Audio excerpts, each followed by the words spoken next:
If you've been following Infinite Warfare's Days of Summer promotion, you'll have noticed that 2 limited edition special weapon variants have been released. The ERAD Equinox, which has the nuclear and high rider weapon perks, and then the raw solar powered, which contains the nuclear and readiness weapon perks. Now take note that these aren't exactly free weapons. Each week you're given the option of purchasing up to 18 Days of Summer supply drops for 30 keys apiece. Now these are dupe protected, so you'll eventually get the weekly weapon by the last drop.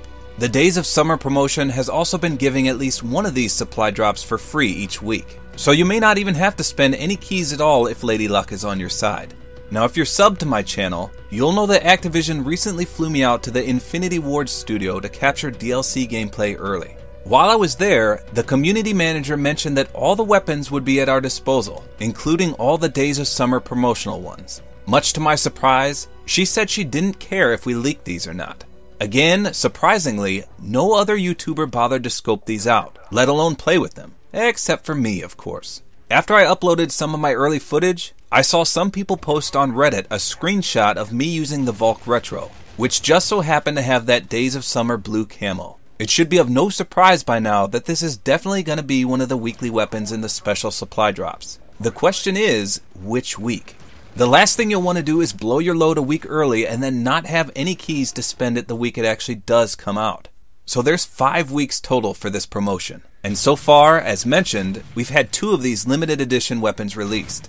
As I mentioned, I went through all the primary weapons in the game to see which Days of Summer ones would be available. And I found 4 total. Unfortunately, like an idiot, I failed to look through the secondary weapons. So if I had to guess, the 5th weapon might just be a pistol. Now I've seen a few people leak all the supposed Days of Summer content on Reddit, but there was a weapon I got to use at the capture event that wasn't on that list. And that weapon is the Proteas Ice Variant. This is a legendary variant that contains the Glacial and Creeper weapon perks. The Glacial weapon perk will slow down your target's movement speed when taking damage, while the Creeper perk just increases your movement speed when crouched. So this variant doesn't appear to be anything special. To begin with, a sniper should strive to kill in one shot regardless, so this Glacial perk wouldn't be that beneficial. I guess it could help somewhat on the shotgun mode in this weapon. Or I suppose if you land your first sniper shot and fail to kill, it'll offer a cleaner secondary shot since your target will be somewhat slower to escape. The Creeper perk seems a bit useless though, as not many people crouch to begin with, let alone when sniping. Still, the limited edition camo is unique enough to make this a decent variant. So if I had to guess, I'd say we'd be seeing this Proteas Ice variant before we see the Volk Retro. Now speaking of the Volk Retro, I've seen other YouTubers announce that it's coming soon, but I appear to be the only person to have actual gameplay of it. I just wanted to do a bit of preview / mini review before it comes out to allow everyone to get a feel for it. So right off the bat, the first thing you'll notice is that its appearance seems to remain unchanged from the standard energy-based Volk. I was secretly hoping for that vintage AK-47 appearance, and considering this is an actual epic variant, and most epic variants have that unique look, I was thoroughly disappointed. It does, of course, sport that Days of Summer blue animated camo, which by the way you can't take off, you're stuck with it. Now the weapon perks on the Volk Retro are definitely good ones. First, the Ballistic Conversion Kit, and this is a unique weapon perk that converts an energy weapon to a ballistic weapon. So to elaborate on this, ballistic refers to the type of ammunition used by a particular gun. A ballistic weapon uses traditional bullets which can penetrate objects like walls, glass windows, and even enemies. In Infinite Warfare, there's also energy weapons which fire various forms of energy-based ammunition. Now these energy-based weapons can't penetrate any objects in the game, but instead will reflect off objects into something else or nothing depending on the ricochet. One advantage of the energy-based weapons is that they can replenish ammo into your gun from your reserve stock, meaning you could potentially never have to reload. Ballistic weapons, of course, do not have this ability. So the base Volk uses an energy-based ammunition, while this variant will essentially turn the Volk into what weapon it's a derivative of, the AK-47. The next weapon perk is Stockpile, which gives it increased ammo and stacks with the extended mag attachment. Now we need to talk about this here. First of all, due to the Ballistic Conversion Kit, the Volk Retro can now equip new attachments such as extended mags. So the energy-based Volk contains 28 bullets, and there's a variant called the Aftermath which also has the Stockpile weapon perk. This raises the energy-based Volk to 33 bullets.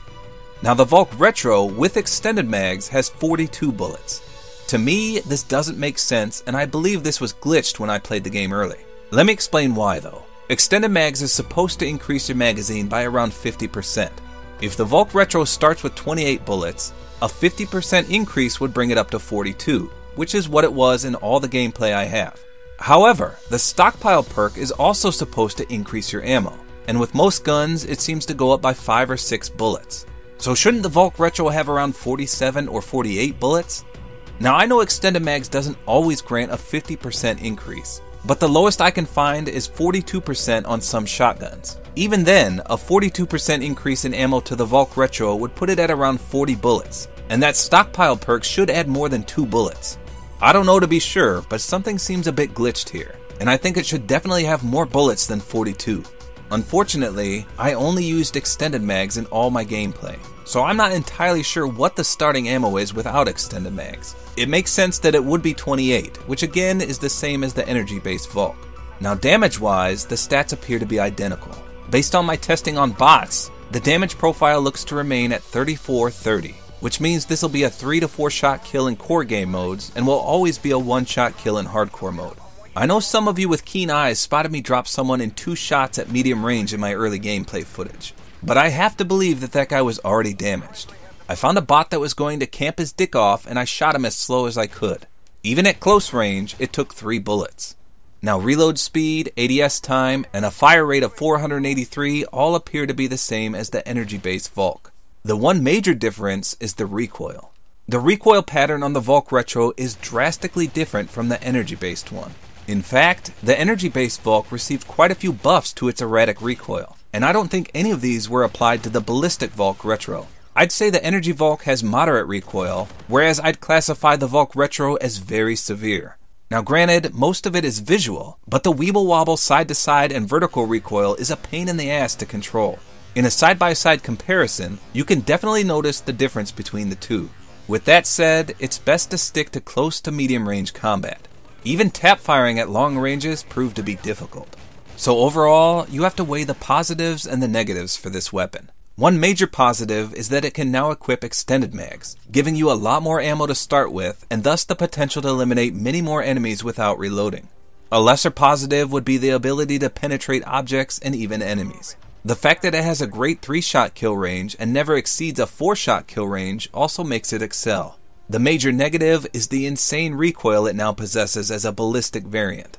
The side-to-side erratic motions in addition to the vertical kick makes it a newbie boobie's worst enemy to control. Now remember, there's 5 weeks of this Days of Summer promotion, and even with my inside knowledge of the weapon variants, I only found 4.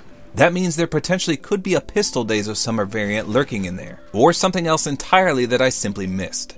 I'd say the Volk Retro would definitely be the last one to release, so we're probably looking at week 5, which starts July 25th. I'd expect to see the Proteas Ice Variant next, or perhaps the one I missed. And by the way, if you missed any of these limited edition variants, don't worry too much. While you won't have the special Days of Summer camo, all these weapons will be released normally, whether that be in the Quartermaster collection or by crafting it with salvage. I saw counterparts for all 4 of the weapons I used, so they'll definitely be available if you missed your chance at these limited versions. And before anyone asks me, I didn't get any footage of the Volk Vintage. I saw it, but for some reason I didn't record any clips of it, and nor did I use it. Trust me, I've been slapping myself since I got back for missing out on that one. As far as I can vaguely recall though, it looked identical to the Volk Retro in appearance, and it definitely had the same 2 weapon perks. However, here's hoping that they change it to look like the classic AK-47 before it actually gets released. So in short, the Volk Retro is the classic AK-47 despite not having its actual appearance, but with that bouncy erratic recoil that we all love to hate.